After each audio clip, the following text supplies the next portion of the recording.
Hello, boys. Hello, gals. Hello, non-binary pals. It's Matthew Donald, and happy Pride Month. Here I am on this Pride Month to discuss the Patreon at patreon.com/Matthew Donald, where we discuss pop culture featuring prehistoric animals as bonus episodes for this show, Paleo Bites. Last month's episode is still to come. There's been some delays regarding it, but it will come soon. But the one after that, for this month, for this Pride Month, we got the best prehistoric gay romance that the silver screen has seen in many, many years. It's Godzilla x Kong. Oh, such an awesome movie and a wonderful addition to the Monsterverse. And yes, it counts as a gay romance. It's called Godzilla x Kong, you dumb butts. They're totally in love, as are some of the human characters. There's several characters that could be argued to be in love. But yeah, go check that out. Link is in the description, where we discuss this movie for this Pride Month, as well as nearly 50 other movies / TV shows or games or whatever, all featuring dinosaurs. One of them a web browser. That was fun. Thank you so much for your support, and have a good day, and happy Pride Month. Gotta keep on being gay. Unless you're not gay, then keep on being not gay. But we're all proud. Rainbows. Roar. Growl. Snarl. Bellow. Welcome to Paleo Bites, the podcast with dinosaurs, dino galore. Haha. Indeed, yeah, okay, I'm running out of these. My name is Matthew Donald, and each week I rotate here as a guest co-host, talk about and rate a genus of prehistoric animal, be it dinosaur, mammal, arthropod, and so on. This week I'm joined by the wonderful Stephen Curro. How are you? Hello, I'm good. So glad to be back. Oh, yes, back in the studio for the first time.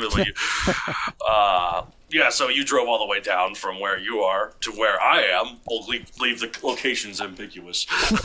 Yes. For posterity's sake. Let's just say I had to go through a gas station with a beaver theme to get here. I want to go to that beaver. Buc-ee's is what you can say where that's fine, because Buc-ee's are everywhere now. It's the first one in Colorado. They're mainly in Texas. Right. But yeah, no, Buc-ee's is great. My fiance and I want to go there so bad. It was overwhelming. It's Americana to the highest form.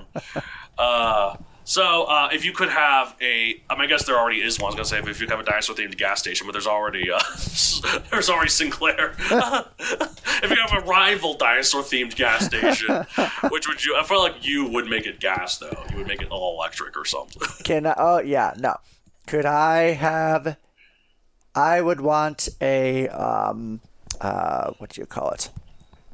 I want to get a Sino-Ornithosaurus. Oh, yes. Themed... But it would be solar.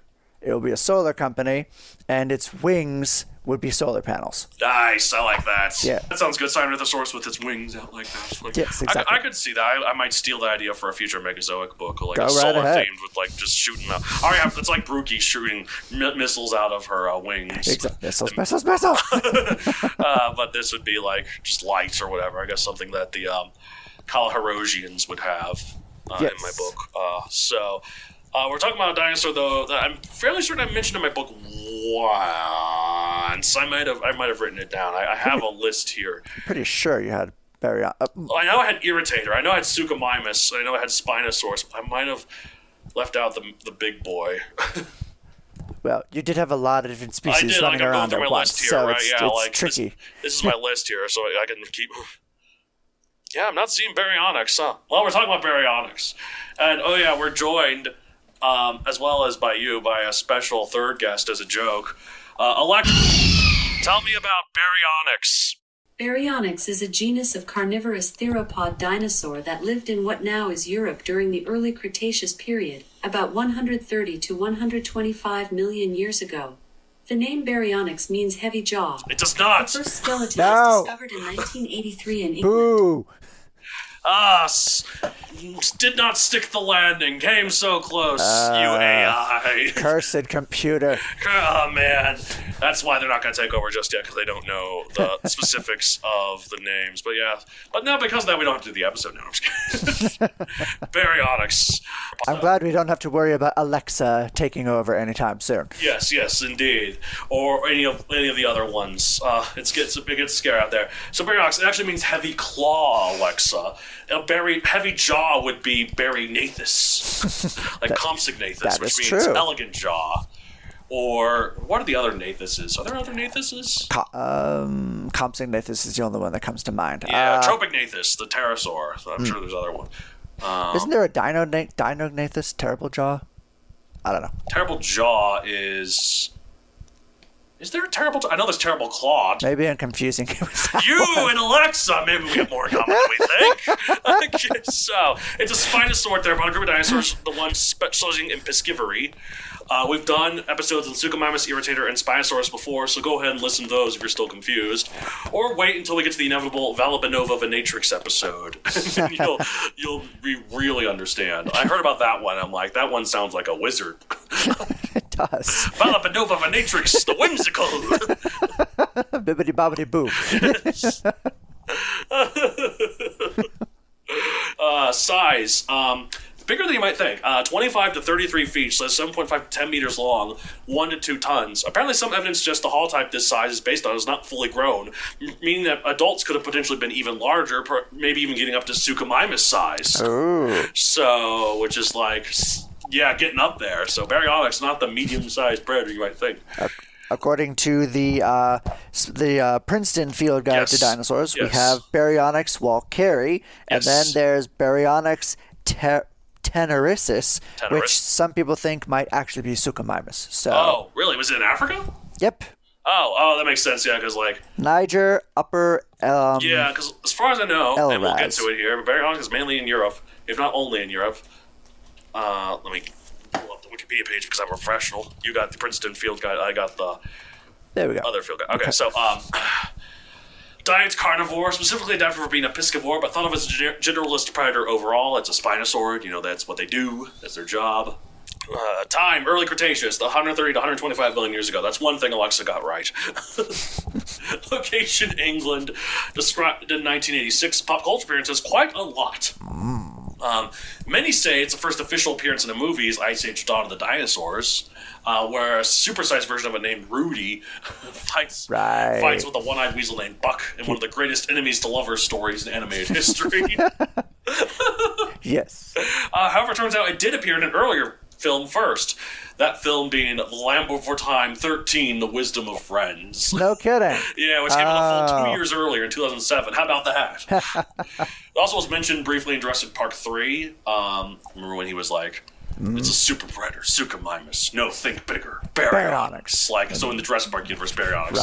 Right. So even though we have seen Baryonyx and Suchomimus in the franchise. Now, Baryonyx was in Fallen Kingdom, and Suchomimus was in the newly released Chaos Theory on Netflix. Oh, okay. Have you seen that? I have not. I've not either, but I've heard it's really good. I'll have to look it up. The Atrociraptors are back in it, and they're used very well. Excellent. And but there's Beckel spinix is another new species. All right. And Concavenator are in it too, as well as the other stuff. Then, Baryonyx actually shows up in Dinotopia 3 Journey to Chandara. Yes, it does. Doesn't it get a teeth cleaning? He does. Yes, indeed.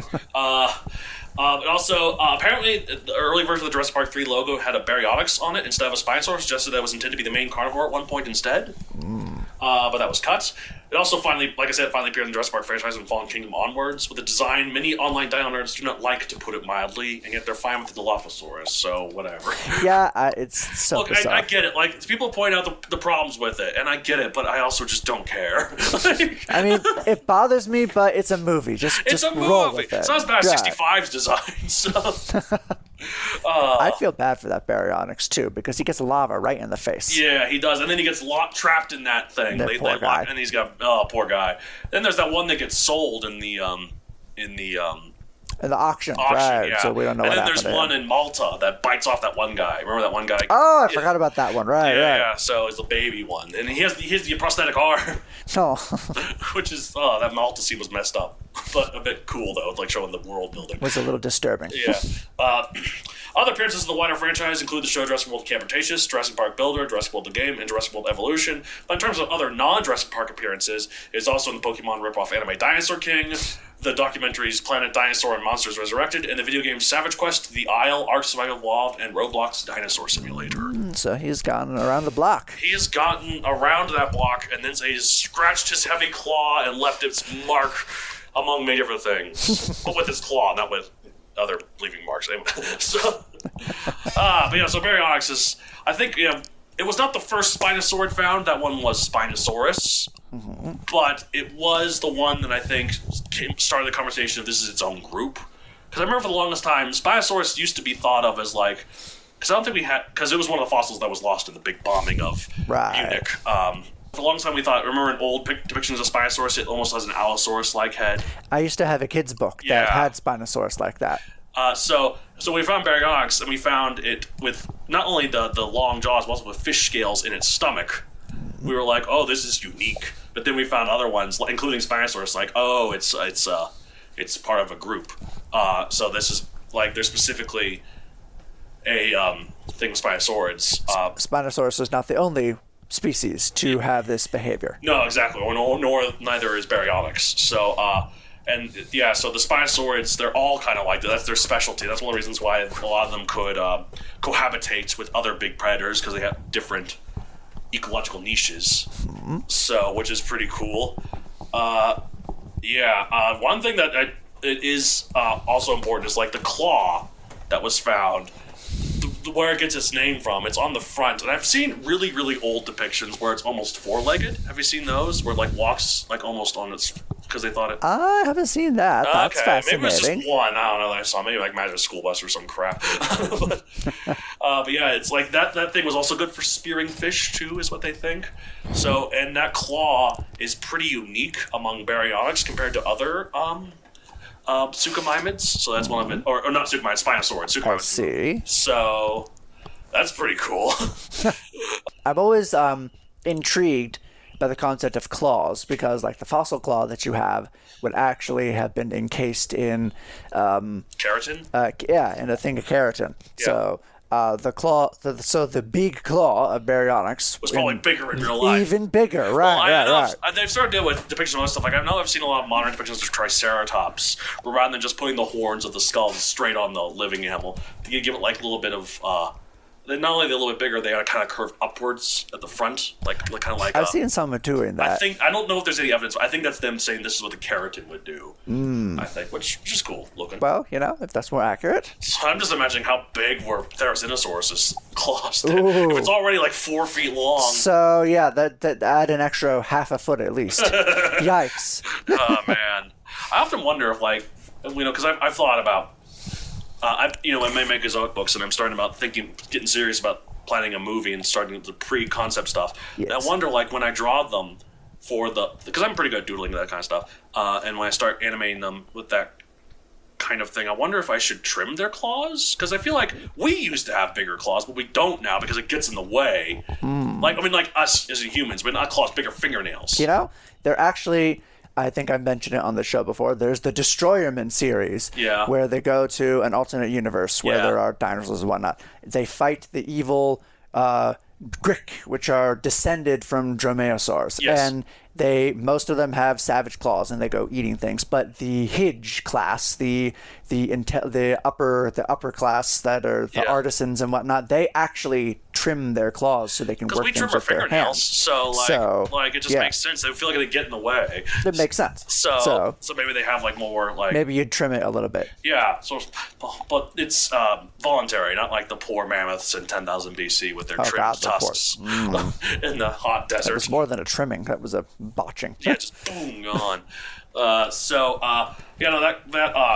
claw, and that's what the name is based off of. Now, another thing about Baryonyx that it's also, because more and more Spinosaurids are thought to have at least some form of sail, like even Irritator. Really? Yeah, Irritator now is think to have a small sail, and Baryonyx does not though. And there's a few others that don't. Suchomimus doesn't. They don't think either. Because he wants to be the oddball in the family. Right, but it looks like because based on this cladogram, so Baryonyx is in a group it's a subgroup of Spinosaurids called Baryonychines, as opposed to Spinosaurines. And the Spinosaurines had sails, and the Baryonychines did not. So Suchomimus was a Baryonychine. Okay. So. And then, like I said, Valbenova venatrix, the one I want to do, so I'm just putting the name alone, is basal enough that's outside of that split. See, here it is up here. So it's even separate from the others altogether. Yeah. Huh. Oh, and there's ones that are just with their code names here because they don't have them fully. They haven't even named them yet. Yeah. Properly. Yeah. Ooh. Oh yeah. I've seen this one on the list. A controversial Sigmolassosaurus. Sigilmassosaurus. There we go. Sigilmassosaurus. Yeah. Ichthyovenator is another Does fun it one. bear a sigil? No. It probably does. A massive one. Ichthyovenator, aka the missing puzzle piece to Conchovenator, as I've heard it called, because the divot in its spine lines up perfectly with the hump of That's so bizarre. What in the world? Evolution is joking with us. Oh, this is in Laos, and Conchovenator is in Spain, so it couldn't. Well, that's the only problem. Same time period? I think it was a little bit later. No, it was probably close. Hold on. That I like is- how we're looking at this very serious. That is so weird, though. They're Conchovenator. puzzle pieces. Yeah, about the same time. Conchovenator is a little bit earlier, but yeah, look at that. Just. What is the evolutionary logic behind I that? don't know. It's so I think weird. I look at Conchovenator. I know we're not talking about Conchovenator. In fact, I've already done a Conchovenator episode. There's something missing. This cannot be what it looked like. There has to be something missing. It would not surprise me if they find something later with more Or like they have evidence. like a sail or something. a sail or a ridge or Although yeah. I think we were talking about chaos theory, the Beckel Spinix. That one they think might have also been like that. It's an Alta Spinix. Alta Spinix. Yeah, so it has something similar to that too. Oh, another weird, bizarre hump. Yeah, thing. I remember hearing about Alta Spinix when I was a kid. It was like, this is the, because it was in like an old dinosaur books. And when Spinosaurus when I learned to have the crocodile-like jaw, I'm like, okay, well, at least Alta Spinix still kind of looked like an Allosaurus more. So, but then now that looks more like a Conchovenator. So yeah, it's all changing, man. And Baryonyx, yeah, it does not have a sail because it's a Baryonychine, the ones that don't have sails. And also, I guess it wouldn't need as much because it was in Europe. You know, it's not as hot there as it would be in Niger and like Morocco, like the other ones. Potentially, yeah. So I mean, it'd still be kind of hot, I guess, but Unless it was using a sail for display. yeah, well, and for sure. So apparently, Baryonyx is also semi-aquatic. They think more like a stork than, but rather than like full-on aquatic like Spinosaurus, which Spinosaurus also might have been more like a stork too. They don't know with Spinosaurus. Seems like they keep going back and forth. Listen to our Spinosaurus episode to see the true madness. And there will probably, the 400th episode will probably be Spinosaurus again. You'll want to take a shot of something afterward. Yeah. Well, we already talked about the future forms where its sail splits in two and becomes like butterfly wings. And then the ones where we become seventh dimensional beings.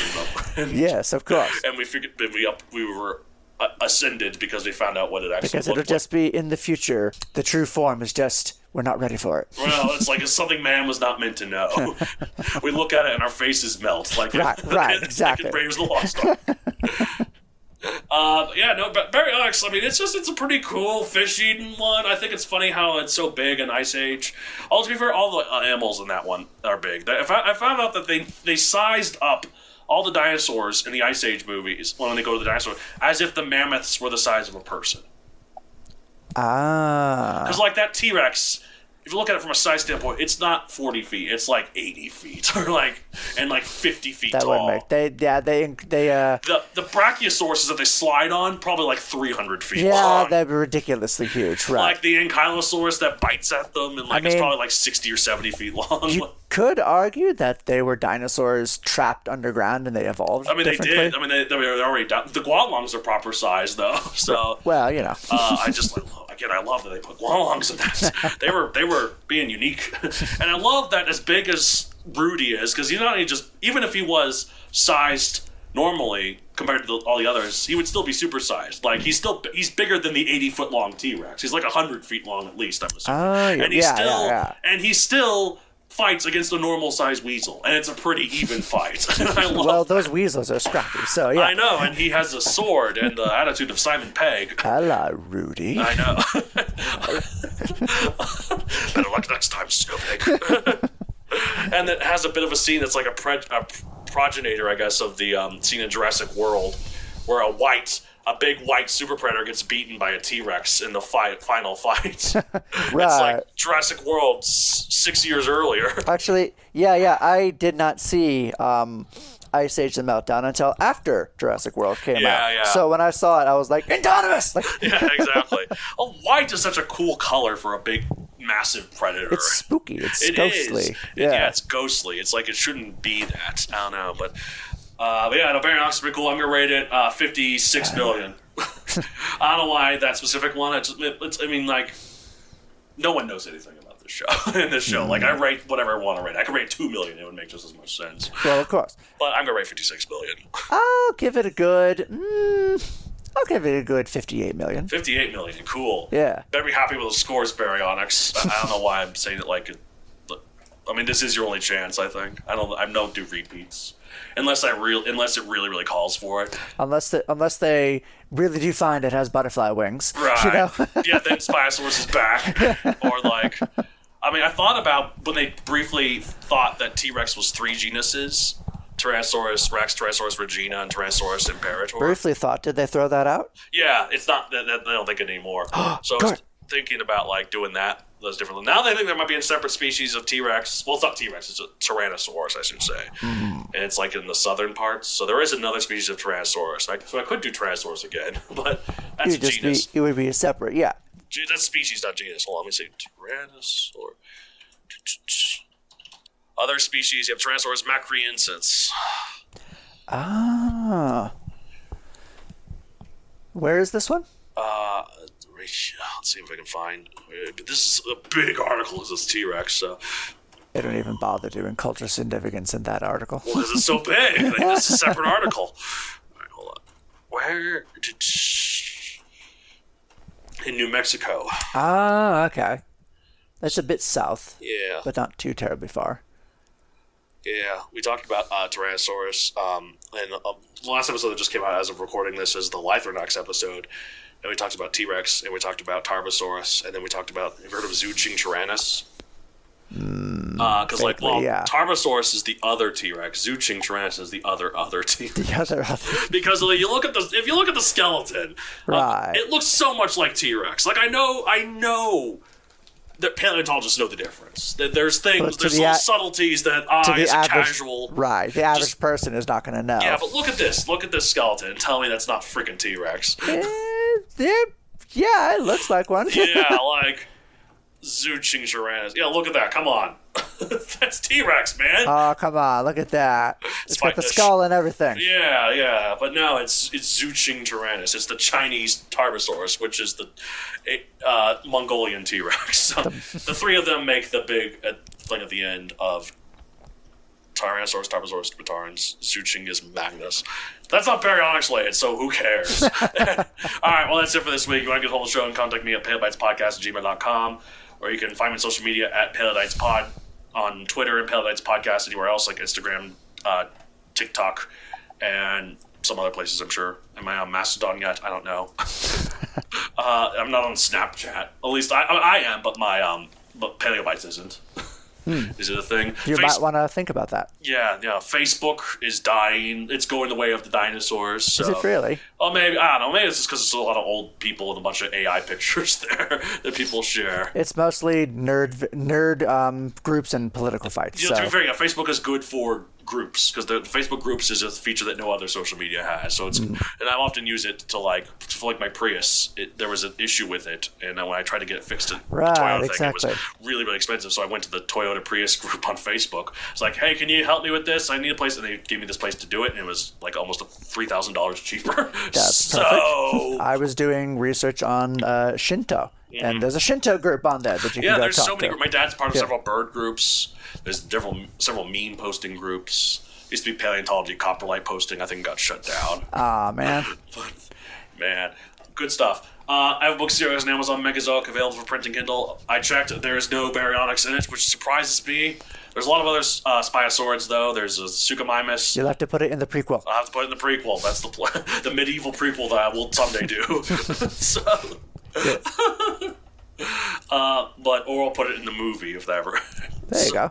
So, But yeah, that's it for this week. Oh, wait, sorry. Where can they find you? I don't mean to shut you out. Well, no problem. You can find me at stephencurro.com, stephencurro.com. That's my author's website. Yes. I have short stories and poems and novelettes scattered across the ether. Haikus. Yes, lots of haiku, science fiction, and realistic and science fiction haiku, depending on your flavor. And Nice. I have 2 novels written that eventually will be published one day. I'm working on it. Memory in Flight / Boy in the Medallion / Boy with the Medallion. We're working on titles. We're working on Memory in titles. Medallion / Boy in Flights.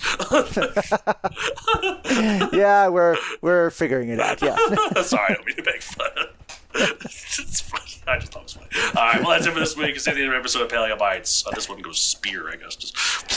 You know, if I ever do a Megazoic movie, I want to incorporate the fact that they don't roar, but like into the mutant's design, I think. So like when the Rexor, the big mutant comes in, it lets out a big throat to like, ooh, but it only opens its mouth a little bit. I think that could be scarier. It would be scary. And it could like really amp up the bass. Yeah, there you go. So, or the bass, I should say. Bass is a fish. That perhaps Baryonyx. I keep forgetting that dinosaurs probably sounded more like birds. Yeah. Or crocodiles. Or crocodiles. Yeah. Which is even stranger I to also me. want to have a thing where when Quinn shouts really loudly, it's almost like Black Canary's powers. Except obviously not that intense because it's not super. But the fact that she has that nasal resonant chamber, she can do a battle cry, right? So, yeah. Nice. Anyways, bye. Goodbye.